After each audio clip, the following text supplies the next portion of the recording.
Bharatiya Janata party Anand જિલ્લા દ્વારા આયોજિત આજની આ સભામાં આપણી સૌની સાથે મંચ ઉપર ઉપસ્થિત મારા સાથી ધારાસભ્ય અને નાયબ દંડક શ્રી રમણભાઈ સોલંકી, રાજ્યસભાના સાંસદ અને ક્લસ્ટરના ઇન્ચાર્જ શ્રી નરહરિભાઈ અમીન,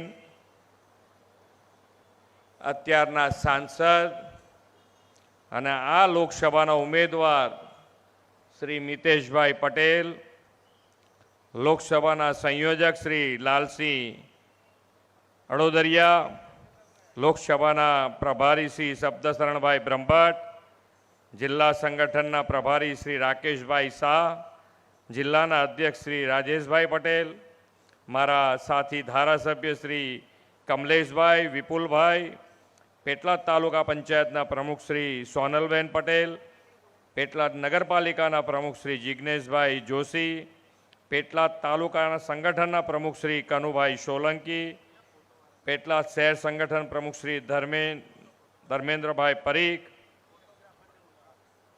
પૂર્વ ધારાસભ્ય શ્રી નિરંજનભાઈ પટેલ, પ્રભારી શ્રી સંતોષભાઈ પટેલ, શ્વેતલભાઈ પટેલ, જિલ્લા પંચાયતના સદસ્ય શ્રી જયંતસિંહ ચૌહાણ, શ્રી પ્રકાશભાઈ પટેલ, શ્રી પ્રદીપભાઈ પટેલ, શ્રી સાજીદભાઈ રાણા, ઠાકોર સમાજના પ્રમુખ શ્રી હરમાનભાઈ ઠાકોર, જિલ્લાના મહામંત્રી શ્રી રણજીતસિંહ ચૌહાણ, ચૂંટાયેલા જનપ્રતિનિધિ સંગઠનના પદાધિકારી, પ્રેસ મીડિયાના મિત્રો, સૌને મારા નમસ્કાર.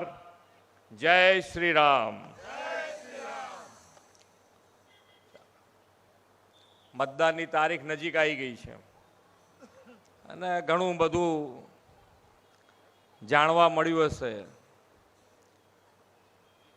હવે તો ઇલેક્શન અને ઇલેક્શનની તૈયારી, વોટ આપવાના અને વોટ આ ગરમીમાં આપવાના, એ બધું નક્કી થઈ ગયું છે. માન્ય નરેન્દ્રભાઈના નેતૃત્વમાં 10 વર્ષ કેન્દ્રમાં શાસન પછી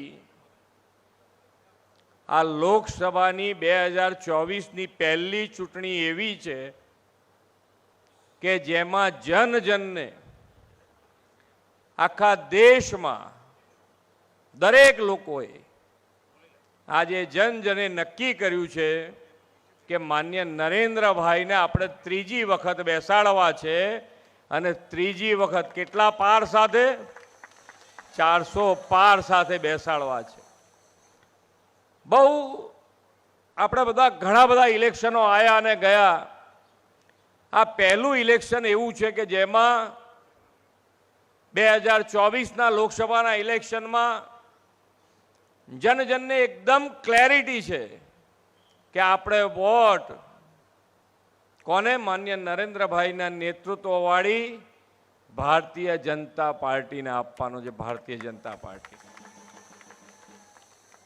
અને 10 વર્ષમાં એવા કામો થયા છે. આજે દેશ અને દુનિયામાં ભારતનું ગૌરવ રોજ બરોજ વધતું જાય છે. વિકાસના કામો, અહીંયાથી હમણાં બકાભાઈ કેમ કહેતા હતા એમ કે ભાઈ વિકાસના કામોની રાજનીતિ જ માન્ય નરેન્દ્રભાઈએ શરૂ કરી કે ભાઈ આપણે હરીફાઈ કરવી હોય તો હરીફાઈ કેવી રીતે કરાય? તો કે ભાઈ જનની સુખાકારી અને જનજનની સુખાકારીમાં જે સારું કરી શકે એને વોટ અપાય, એ માન્ય નરેન્દ્રભાઈએ પ્રસ્થાપિત કર્યું છે. અને છેલ્લા કેટલાય ટાઈમથી ગુજરાત અને ભારત દેશમાં જન નક્કી કરે છે કે ભાઈ ભારતીય જનતા પાર્ટીને વોટ અપાય. એનું કારણ કે ભાઈ આજે 10 વર્ષના કામો તમને બતાવીએ, તમને આંકડાકીય માહિતી આપું તો કેવી રીતે કામ થાય વિકાસના કામો. અને એક તો નરેન્દ્રભાઈની વાત હોય એટલે સ્કેલ એટલો હોય કે આપણને એમ લાગે કે આટલા મોટા સ્કેલમાં માન્ય નરેન્દ્રભાઈ કામ કરે છે. આજે આખા દેશમાં 2014 સુધી 5 શહેરોમાં મેટ્રો ટ્રેન હતી. કેટલા? 5 શહેરોમાં મેટ્રો ટ્રેન હતી. આજે કેટલી 10 જ વર્ષમાં બીજા 16 શહેરમાં માન્ય નરેન્દ્રભાઈએ આ મેટ્રો ટ્રેન શરૂ કરાવી દીધી. બીજા 16 શહેરોમાં શરૂ થઈ ગઈ. બુલેટ ટ્રેનનું કામ ચાલુ થઈ ગયું છે. અમદાવાદથી બોમ્બે સૌથી પહેલી બુલેટ ટ્રેન એ અહીંયા ગુજરાતમાં આપણે શરૂ કરવા જઈ રહ્યા છે. વંદે ભારત ટ્રેન, લોકોને ક્યાંય ના જવું હોય તો પણ ફક્ત વંદે ભારત ટ્રેન જોવા માટે પણ ટિકિટ લઈને જઈને પાછા આવે છે. એવા પણ ઉદાહરણો છે. આ વંદે ભારત ટ્રેન એવી સારી ટ્રેન, બાકી આપણે ટ્રેન જોઈ છે કે ભાઈ કેવા કલરની કેટલા વર્ષો સુધીની એની એ ચાલતી હતી. માન્ય નરેન્દ્રભાઈના આવ્યા પછી 100 વંદે ભારત ટ્રેન શરૂ થઈ છે અને આપણે આ ત્રીજી વખત બેસાડીશું એટલે બીજી 300-400 ટ્રેન આવી જવાની છે. એક હમણાં રેલવેનું ઇલેક્ટ્રિફિકેશનનો મુદ્દો અહીંયાથી બકાભાઈએ ઉપાડ્યો. એનું ઉદાહરણ તમને આપું તો કે ભાઈ આ જે રેલવેનું ઇલેક્ટ્રિફિકેશન છે એ 1947થી 2014 સુધી કેટલું થયું તો 21,801 કિલોમીટર જેટલું આ 1947થી 2014 સુધીમાં થયું. અને આ 14થી 24 સુધીમાં 61,508 કિલોમીટર. કેટલા મોટા સ્કેલમાં કામ થાય છે જુઓ. દરેકે દરેક આ તો એક એક સેક્ટર, તમે જે સેક્ટર પકડો એ સેક્ટરમાં આટલા મોટા કામો થાય છે. બજેટની વાત કરું તમને, આ બધા પૈસા અને પૈસા બજેટમાં પણ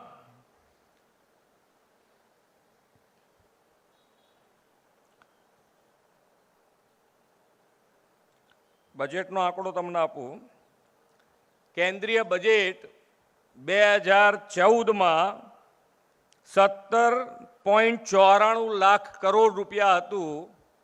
આજે 24માં 47.65 લાખ કરોડ રૂપિયાનું બજેટ છે. મેડિકલ કોલેજ હોય, નેશનલ હાઈવે હોય, એરપોર્ટ હોય, આઈટીઆઈ હોય, યુનિવર્સિટી હોય, એમ્સની વાત કરું તમને. એમ્સ અત્યાર સુધી 2014 સુધી ફક્ત 7 એમ્સ હતી. આજે નરેન્દ્રભાઈના આવ્યા પછી આ 7 એમ્સમાંથી બીજી 15 ઉમેરી, 10 જ વર્ષમાં 15 અને 65 વર્ષમાં ફક્ત 7. આ ડિફરન્સ ખ્યાલ આવે છે? આટલા સ્કેલમાં જન જનની સેવા કરવાનું એક જ લક્ષ્ય કે જન સુખાકારી વધે, કેવી રીતે મદદરૂપ થઈ શકાય દરેક જણને, એના માટેનો હર હંમેશ પ્રયત્ન કર્યો છે. સરકારી યોજનાઓ જેટલી બનાવી એ બધી જ યોજનાઓની અંદર કેન્દ્ર સ્થાને નાનો માણસ છે, છેવાડાનો માણસ છે, ગરીબ છે, એને કેન્દ્ર સ્થાને રાખીને દરેક યોજનાઓ બનાવી છે. અને એ યોજનાઓનો લાભ પહેલાં આપણે ઘણાને ખબર કે પહેલાં સરકારી યોજના બને તો ખબર હોય તો તમે એનો લાભ લો ને. માન્ય નરેન્દ્રભાઈના આવ્યા પછી આ સરકારી યોજનાઓને સેચ્યુરેશન, જેને મળવા પાત્ર જે યોજના હોય એને 100% મળવી જોઈએ અને એના માટેનો પ્રયત્ન પણ થયો. ગામે ગામ માન્ય નરેન્દ્રભાઈનો ગેરંટી રથ પહોંચ્યો અને એ પહોંચીને દરેકને આ યોજનાઓના લાભ આપ્યા છે. યોગથી આયુષ્યમાન સુધીની વ્યવસ્થા આપી છે. આ નાની વ્યવસ્થા નથી. આજે આપણે યોગ કરી શકીએ, આપણા શરીર તંદુરસ્ત રહે, એના માટેનો પ્રયત્ન થાય. યોગ એક બેસ્ટ વસ્તુ છે, પણ છતાંય ના કરી શકીએ અને છતાંય આપણા શરીરમાં કંઈ રોગ ઊભો થયો તો આયુષ્યમાન કાર્ડ માન્ય નરેન્દ્રભાઈની એટલી મોટી ગેરંટી છે કે 5 લાખ સુધીની અને ગુજરાત સરકારે 10 લાખ સુધીની કરી દીધી. અને આ એટલી મોટી વસ્તુ છે કે આપણને એમ લાગે આ તો જેની પાસે પૈસા ના હોય ને જ્યારે દર્દ થયું હોય એને ખ્યાલ આવે કે ભાઈ આ રડતા રડતા તમે આ સોશિયલ મીડિયામાં તમે કેટલા એવા વિડીયો જોયા હશે કે આખી જિંદગી એમની પાયમાલ થઈ જતી. માન્ય નરેન્દ્રભાઈની આ ગેરંટીએ એમની જિંદગી આખી ઉગારી, આખા સામાજિક દાયિત્વ નિભાવ્યું છે માન્ય નરેન્દ્રભાઈ. 5 લાખનું ખાલી આપણે કહીએ છીએ કોઈ બીમાર ન થાય, પણ આ સામાન્ય માણસના ગજવામાં આ કાર્ડ હોય ને આયુષ્યમાન, એટલે નિરાતે સૂઈ જઈ શકે છે. અને એ કાર્ડ એકલું સરકારી કોલેજમાં નથી, સરકારી હોસ્પિટલમાં નથી ચાલતું, પ્રાઇવેટ હોસ્પિટલમાં પણ આ કાર્ડ ચાલે છે. એટલે આજે જેમાં પૈસાદાર વર્ગ જેમાં જે હોસ્પિટલમાં સારવાર લે એમાં જ આપણો સામાન્ય માણસ પણ સારવાર લઈ શકે એ રીતની આખી વ્યવસ્થા માન્ય નરેન્દ્રભાઈએ ઊભી કરી છે. આજે તમે આયુષ્યમાન વાતની કરી, ગેરંટીની વાત થતી હોય તો આપણને એમ લાગે કે ભાઈ જ્યારે આપણી પાસે સુખી સંપન્ન લોકો છીએ, આપણે બધા સુખી સંપન્ન પાસે બધા જ કાગળિયા હોય, ધંધો રોજગાર મોટો કરવા માટે આપણે બેંકમાંથી લોન લેવી હોય, મકાન લેવા માટે, બંગલો લેવા માટે લોન લેવી હોય, આપણી પાસે બધા કાગળિયા હોવા છતાંય બેંકમાં કેટલી તકલીફ પડે છે આપણને બધાને ખબર છે. તો જેની પાસે કશું જ નથી, એક કાગળ નથી, એ બધાને લોન ક્યાંથી લેવાની? તો એ બધા માટે ગેરંટર થયા નરેન્દ્રભાઈ. અને મુદ્રા યોજના અંતર્ગત આ 30 લાખ કરોડ રૂપિયાની આ યુવાનોને લોન આપી, 30 લાખ કરોડ રૂપિયાની. નાના નાના ફેરિયાઓ માટે પણ પીએમ સ્વનિધિ યોજના અંતર્ગત 10,000 ભરી દે તો 20,000, 20,000 ભરી દે તો 50,000 સુધીની આ માન્ય નરેન્દ્રભાઈ પોતે ગેરંટર થઈને આ બધાને લોનો આપી છે. આ વ્યવસ્થા ઊભી થઈ છે. અને આ બધા જ આટલા મોટા સ્કેલમાં તમે આ બધાએ અત્યારે સોશિયલ મીડિયા ઉપર બહુ જોવો છો. તો આ જે કાશ્મીરમાં ચિનાબ નદી ઉપર જે બ્રિજ બન્યો છે, રેલવે બ્રિજ, એ દુનિયાનો સૌથી ઊંચો બ્રિજ, રેલવે બ્રિજ. અને કેટલા રૂપિયા ખબર છે?